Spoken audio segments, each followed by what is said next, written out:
Now, 1 year, 2 monarchs, 3 prime ministers and 4 chancellors.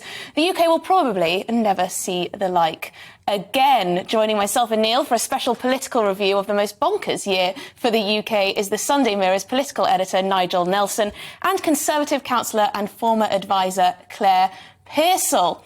Now, we've got a lot to get stuck into here. Who shall I start with? Neil, I'll go to you first. Who is your hero of the last year?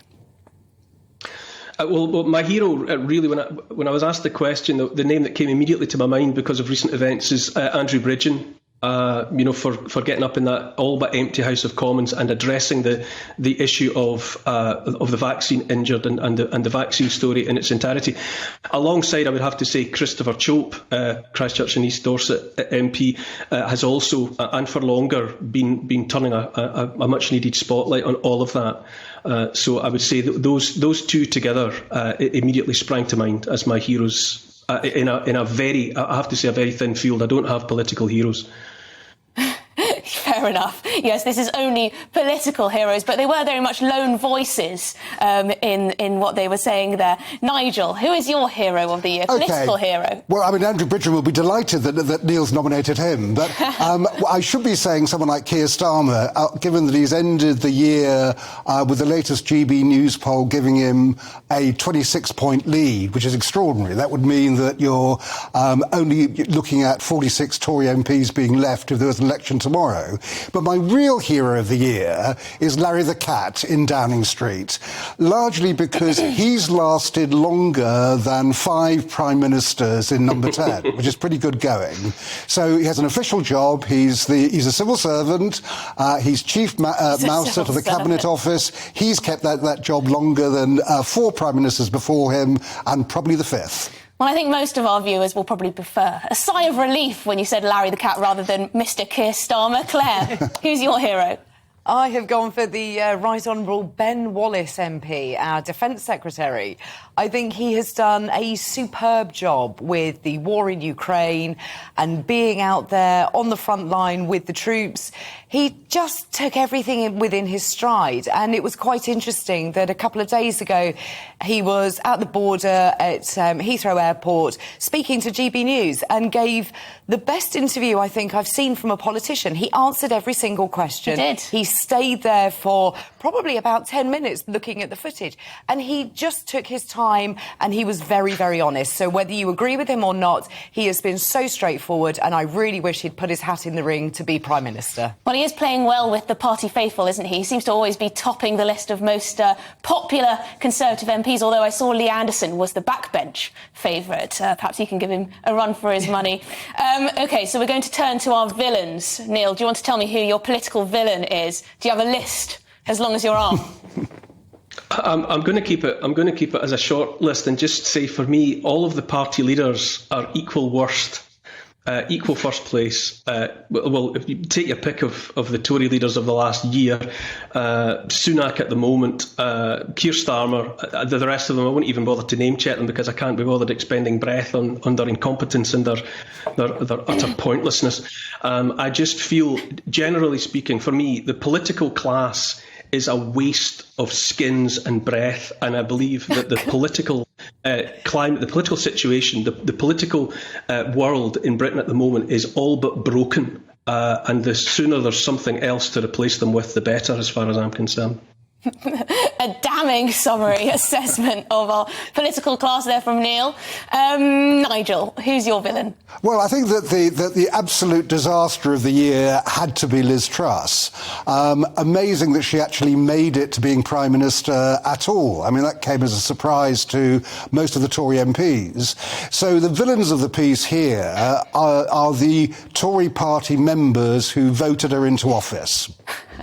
So you're blaming the members of the party? I certainly am, yes. Claire, would you stand by that? How lovely. I don't think that you can put the blame on all of the members of the Conservative Party, no, so I take great exception to that one. So, if the Conservative Party members aren't your villain, who is your villain, Claire? My villain has to be Matt Hancock. I think that he took himself off into the jungle on a little feast of his own ego, was meant to go out there and suggest that he was talking about dyslexia, and I think he mentioned it twice. And we were subjected to, him eating things that we shouldn't really be seeing him in shorts, which is never a good thing, when he should have been serving the good people of South West Suffolk. So I think that he has to be my villain of the year. But he did play a bit of a blinder. It seems his PR attempts to, fix his reputation, save his reputation, seemed to have worked. What did he come? Third.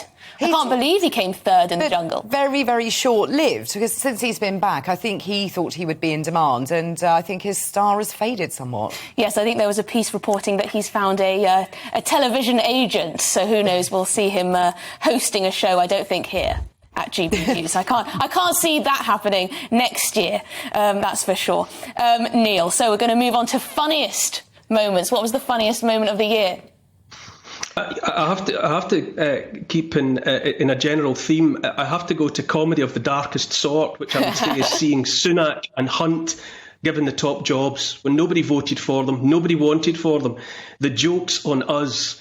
I looked on at that sequence of events in absolute abject disbelief.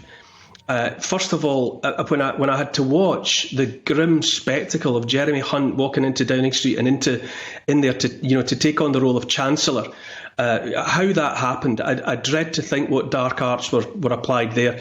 And then to top it all, just to make it all complete, Rishi Sunak, who had been discarded by the membership as unwanted as leader, and no sooner was poor Liz Truss out of the way, and I had precious little time for Liz Truss either, but in came Rishi Sunak to take on the mantle of leadership. When the party, such as we were invited to understand it, had cast them aside. And yet there they are. There they are, sitting atop the ziggurat as though they were born to it. And I'm appalled. Dark humour, joke on us. I mean, the way that you describe that series of events, I mean, all you can do really is laugh unless you want to burst into tears on New Year's Eve, which we don't here at the GBNews studio anyway. Nigel, what was your funniest political moment? Well, the funniest moment, I think that it started with The Economist describing Liz Truss as having a shelf life of a lettuce. The Daily Star took that stunt one stage further by actually getting a real lettuce and seeing if the lettuce would survive longer than the Prime Minister, and the lettuce did. And the moment that happened, that was absolutely hysterical. It lightened what had been a really depressing, short few days, 44 days, but it was a really depressing time, and it certainly gladdened all our hearts when we saw she'd disappeared and we got someone competent in. Well, I actually won a good bet, actually, on the fact that she'd be out before Christmas, and I got a very nice meal paid for me by a friend who, probably regrets assuming that she'd last into this year, certainly longer than a lettuce. Claire, what was your funniest moment? All right, in the 18 years I've been in Parliament, at no point did I ever think I would be discussing tractor porn. But here we are, 2022 was the year of tractor porn, and the very lovely Neil Parish, who... his unfortunate set of circumstances led to him resigning and standing down from his seat due to viewing some information on his iPad or his mobile phone in the chamber that he really shouldn't be looking at. No, he shouldn't. Although he does seem to still be showing his face. I mean, after that kind of humiliation, embarrassment, the fact that he's still happy to, he's been on GBNews. He's been here showing his crimson face, perhaps, but one does have to get up and move on, don't they? Thank you very much for giving us your political heroes, political villains and funniest moments from the past year, at least in the politics world.